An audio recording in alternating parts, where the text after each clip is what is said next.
নমস্কার প্রিয় বিয়ার, আপনারা দেখছেন খবর তরঙ্গ। টি-20 বিশ্বকাপে ভারত বাংলাদেশের ম্যাচ ছিল এবং সেই ম্যাচে ভারত বাংলাদেশকে 50 রানে হারিয়েছে। ভারত প্রথম ব্যাটিংয়ে গিয়ে 196 রান করেছিল এবং বাংলাদেশ 196 রানের টার্গেটে নেমে 8 উইকেট হারিয়ে 146 রান করেছে এবং 50 রানে হেরে গিয়েছে। এটাই স্বাভাবিক, যে কোনো খেলায় হার জিত তাকেই সেটাকে স্পোর্টিংলি নিতে হয়। এখন কি ভারত উল্লাস করবে? এই প্রসঙ্গেই এসে যায় বাংলাদেশের মানুষের গত একদিনের বিশ্বকাপে ফাইনালে যখন ভারত অস্ট্রেলিয়ার কাছে হেরে যায় তখন বাংলাদেশের পৈশাচিক উল্লাসের কথা। প্রিয় ভিউয়ার, ভিডিওটি ভালো লাগলে সাবস্ক্রাইব করবেন। এখন এরপর প্রথমবার বিশ্বকাপে বাংলাদেশের সঙ্গে ভারতের খেলা হলো।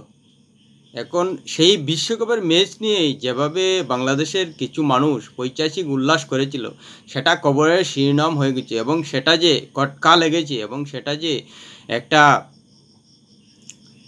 দৃষ্টিকটু লেগেছে বাংলাদেশের মানুষের এসব আচরণ, সেটা কিন্তু খবরের শিরোনামে এসেছিল। এবার কি ভারতের মানুষ সেসব করবে? অবশ্যই নয়। আশা করি ভারতের কেউ এভাবে পৈশাচিক উল্লাস করবে না। যদিও বাংলাদেশকে হারিয়েছে ভারত, কিন্তু খেলায় হার জিত থাকতেই পারে। আজকে হয়তো ভারত জিতেছে, অন্যদিন হয়তো ভারত হারতেই পারে। সে নিয়ে কোনো মরণবাচন নয়, কেননা খেলাটা খেলার মতোই নিতে হবে। খেলার মতন নেওয়ার জন্যই সাধারণভাবে আমাদের সমাজ জীবনে বলা হয় যে কোনো ব্যাপারটা স্পোর্টিংলি নিতে, অর্থাৎ খেলায় হার জিত থাকতে পারে, সেটাকে মরণবাচন হিসেবে নিতে নেই। কিন্তু ইদানিং দেখা যায় যে বাংলাদেশের কিছু অংশের মানুষ এসব নিয়ে পৈশাচিক উল্লাসে মত্ত হতে, এটা কোনো অবস্থায় মেনে নেওয়া যায় না। খেলাটাকে খেলার মতোই মেনে নিতে হয়। হার জিত থাকতেই পারে, সেটাকে মেনে নিতে হয়। হার মানেই যে জীবনের সব কিছু শেষ, সেটা নয় কিন্তু। আর জিত মানেই যে সব কিছু হাসিল হয়ে গেল, সেটা নয় কিন্তু। কারণ একের পর এক খেলা আসতে থাকবে, যেতে থাকবে, কিন্তু আমাদের জীবনে যেটা ছন্দ রয়েছে সেটা পালন করতে হয়। তাই খেলাটাকে স্পোর্টিংলি নিতে হয়, এটাই কিন্তু ধারণা।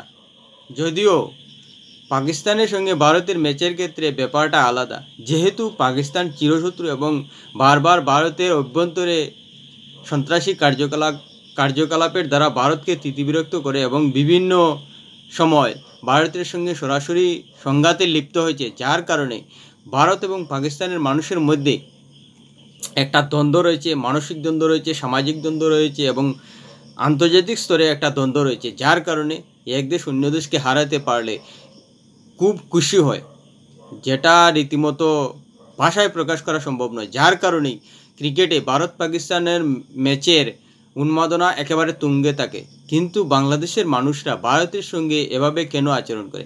বাংলাদেশের সঙ্গে তো কখনো ভারত সরাসরি যুদ্ধে লিপ্ত হয়নি, বরং বাংলাদেশের স্বাধীনতার সময় যতটুকু সম্ভব ভারত সাহায্য করেছে।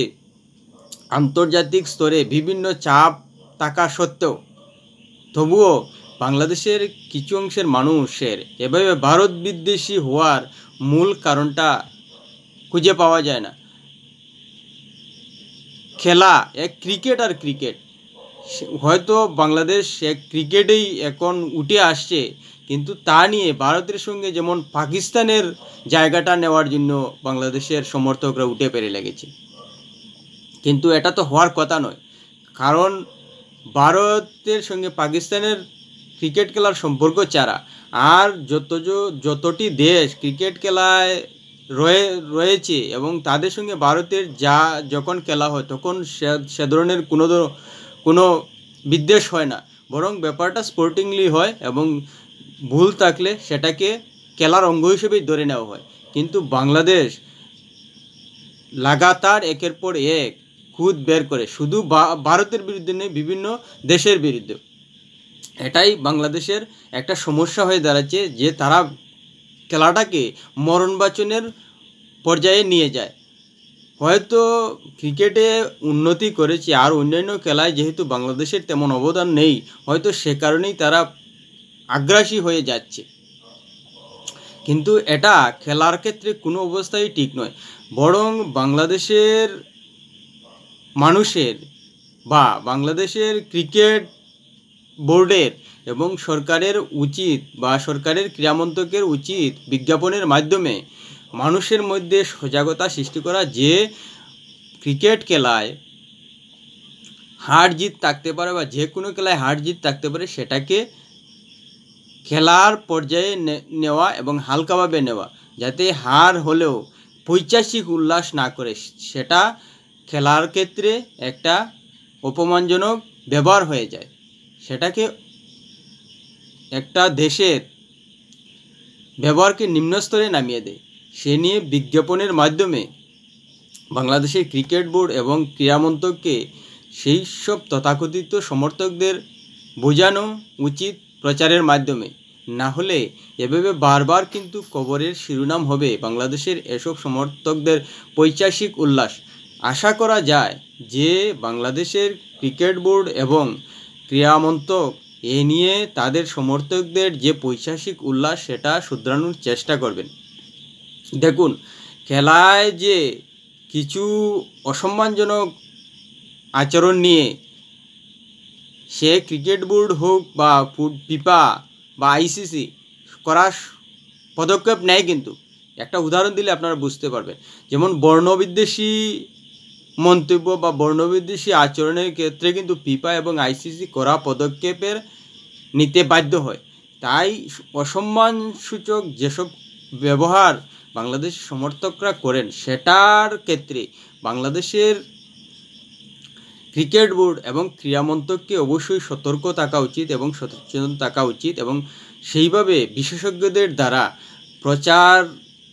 প্রচারের মাধ্যমে তাদেরকে বা তাদের মধ্যে প্রচার করা উচিত, যাতে তারা নিজেদের এমনভাবে আচরণ করেন যাতে ব্যাপারটা স্পোর্টিংলি হয় এবং দুদেশের মধ্যে সমর্থকদের মধ্যে যাতে কোনো ধরনের